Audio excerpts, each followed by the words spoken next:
and welcome to today's JS YouTube video, and I'm touching on the Sage 50 feature spotlights. So today I'm just going to be running through a few things for you to make the most of your use out of Sage. And today I'm going to start about bank feeds.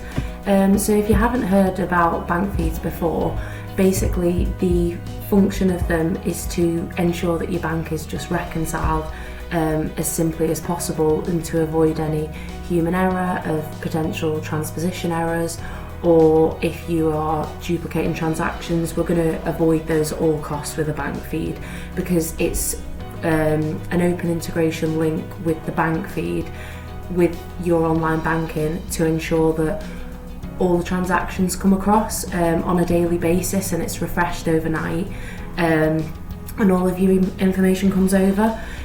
So basically most bank accounts are actually linked up with this function, whether you're in a Sage product or a different online accounting product, and they're really simple to set up. Online with the Sage knowledge base, this is a great tool to use, by the way, if you've ever got any Sage issues or Sage queries. If you can't get through to Sage Online, if you search on here, you will most likely be able to find your answer, and there's usually some great debrief videos. But ultimately, you'll have your bank account transactions and your transactions in Sage, and you can match all of those up, like the purchase invoices, or you can set up bank rules for things such as bank charges or dividends that are paid on a regular basis but don't have a corresponding receipt or invoice. Okay, so moving swiftly on, the next really great tool that I can show you today is the lock date function on Sage. You might not have heard of this before, but a lot of accounting packages have it now. So if you just go into settings and lock dates, press continue, and quite literally you just choose the period end date that you want to lock your date from, and that means that every time you do, well, if you try and post something before that date, an error will pop up and it won't allow you to do it. So it's great for use for accountants, or if you've got quite a big finance team in your industry, you will be able to prevent maybe some of the juniors who might not understand the importance of backdating transactions. It'll prevent them from doing that altogether. The next thing I'm going to talk about today is remote data access.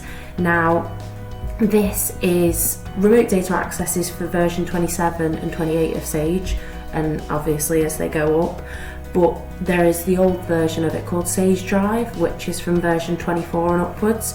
So basically this allows your accountant, or in COVID it's been really handy, to be honest, for people to access the data off-site, because you don't need to be hooked up to the server. So if you have a work PC or laptop, you can just remote data access into that live data set. Again, it's super easy to set up, and there's a really useful tool on the Sage knowledge base of setting it up. It's a very short video. You just need to set up a Sage ID and go into your settings. But if you ever have any queries on anything that I'm chatting about today, you can always contact us at JS. Our digital services team are always happy to help. The next thing is about purchase invoices and payments. So I'm sure quite a few of you have probably already heard of auto entry, or DEXT, which is purchase invoice automation. So unfortunately, because I'm on the demo data set today, I can't show you that live in action, and it's something that again our digital services team will be more than willing to assist you on. But it's a great tool to, instead of manually keying in all of your invoices one at once, just on through the regular desktop screen, you can actually scan them in. So if you have really chunky sets of information and invoices that you need to bring in, it can also deal with statements, which can be very handy, especially if you've got some of those bigger suppliers ever.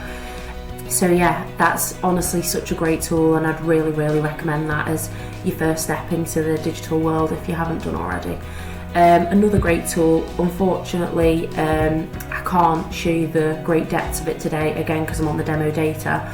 However, there's this suggested payments tool. It's super handy if you've got a limited amount of cash, if you're struggling with cash flow, and say if you've got like a £10,000 limit of cash that's come in from a customer and you're wanting to pay off your suppliers in its priority order, you can put the amount in here, and it, unfortunately, as I said, because I'm on the demo data, it won't populate, but it will populate who is the most prioritised to pay, and you can reorder your columns and stuff, and then you can actually send that into Excel and utilise it when you are doing your bank payments. So it's really helpful, just to, again, eliminate the need of you having to run a creditor's report and going down line by line and printing it off and highlighting it. It just makes everyone's life much easier. And yeah, I think today that's just what I'm wanting to help you with, is some of the great extra additional functions that we've got on Sage that people don't really know about. Another great tool on here is fixed assets. Unfortunately, those are not my cars, but it would be nice if they were. But yeah, basically these, you can manage your fixed assets in here. I know a lot of people manage it on Excel, but to be able to manage it through here and reconcile it and post your depreciation instead of doing manual journals, it's a great tool. So when you're running your month-end processes, you can just post your depreciation. You can do all sorts of great functions on here. Again, if you use the Sage knowledge base, if you want to look into it further, I would highly recommend that. Or again, come into our digital services team. So the last couple of things I'm going to touch on today is departments. So if you have a lot of, say you've got a lot of different departments which are, say, across the country, and you've got a lot of the same chart of accounts, so you've got like insurance, rents, rates, wages. Instead of setting up separate nominals, say for the Northwest, London, all the different categories, you can have just one set of chart of accounts but departmentalise those, and from there you can run profit and losses for chosen departments, which is great. So that's really handy. And another thing that's kind of similar, again, people just don't really know about it, but the projects function we've got on Sage 50. So I know a lot of people tend to manage things like this in Excel. Just move this out of the way for you. But it's a great function. So if you just double click into the project, there's all sorts on here that you can manage. So we've got like the start and the end date of the project, which is just good for tracking, I guess. You can select if it's completed or active. Obviously the location and things. Just great detail. You can link it up to whichever your relevant customer is, again, which is brilliant. And yeah, it's just great, and I think a lot of people don't know about this function. If they would like to use it, it's a great one. So there's all these separate tabs. You can add notes on here, add attachments, say if you've got like a contract agreement or something, but as well you can run the activity. So if you want to look at a certain period, send it to Excel. You could just see how much cash you spent on the project or whatever, or where you're up to in a certain period. And yeah, it's just really handy. You can add budgets in here as well, which is just brilliant. So the last thing I'm going to touch on today is the diary. Now, this is definitely one of my favourite tools that not many of us know about, and I'd really recommend using it, to be honest. Obviously, a lot of people have their emails, they manage things on Outlook or Google, wherever, but Sage has this brilliant tool. So you can see here we've got a diary and a to-do list. So say you just want to set up a regular task, obviously you can put the subject in and your location. We've got the option to choose the type, so if you're doing a phone call or whatever it may be. This is also great if you are delegating things to other people. So if you want to, instead of emailing someone, you could say, oh, by the way, I need you to phone call certain person.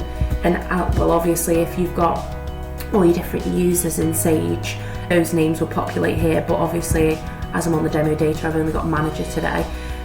But you can put the start and end time, and you can actually relate it to a certain customer or supplier. So if someone was, say, credit control chasing, you could allocate that to the certain customer. And setting reminder times, you can set recurrences, and I think a great one that's in here is this supplier payment run. You could do the same for your credit control chasing or whatever. Then if you just jump over into the to-do list, if you're a manager, I'd imagine it shows all of the tasks that are on there, and you can see who it's assigned to, recurring or whatever, and if they've completed it, they've got that choice to mark it as complete. Really hope that's been a useful video for you today.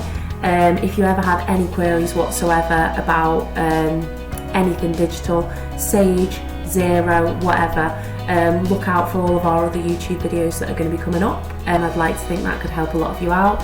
And yeah, always contact our digital@jslp.co.uk email if you've got any queries. Thank you very much and have a nice day.